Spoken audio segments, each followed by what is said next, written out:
Hello guys, welcome to my mini blog. আজকের ব্লগটা ছিল সরস্বতী পুজোর আগের দিনের রাতে। হ্যাঁ, মা সরস্বতীকে নিয়ে আসতে যাওয়ারই ব্লগ ছিল এটা। আমরা চলে গেছিলাম আনন্দ করতে করতে, বন্ধুরা ছোট ছোট বাচ্চাদেরকে নিয়ে চলে গেছিলাম যাদবপুর ইউনিভার্সিটির কাছে প্রতিমা নিয়ে আসতে। হ্যাঁ, মা সরস্বতীকে আনতে। দেন আমরা গিয়ে ওখানে অনেক ঠাকুর পাওয়া যায় বলে সেখান থেকে আমরা একটা ঠাকুর চয়েস করে গাড়িতে তুললাম।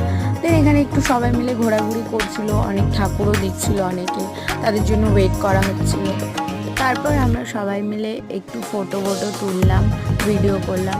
দেন তারপর বাড়ি যাওয়ার পথে রওনা হলাম। তো বাড়ির দিকে গিয়ে মাকে কীভাবে নামানো হবে, মায়ের যেখানে পুজোর স্থান সেখানে কীভাবে বসানো হবে সেগুলো একটু কথাবার্তা চলছিল। দেন তারপর শঙ্খ উলুধ্বনি দিয়ে মাকে নিয়ে যাওয়া হয়। নিয়ে গিয়ে আমরা দুজন বসে একটু আলোচনা করছিলাম, যেহেতু পুজোর দায়িত্ব আমাদের ছিল। তো আজকের ব্লগটা এই পর্যন্ত। টাটা। ভিডিওটা ভালো লাগলে লাইক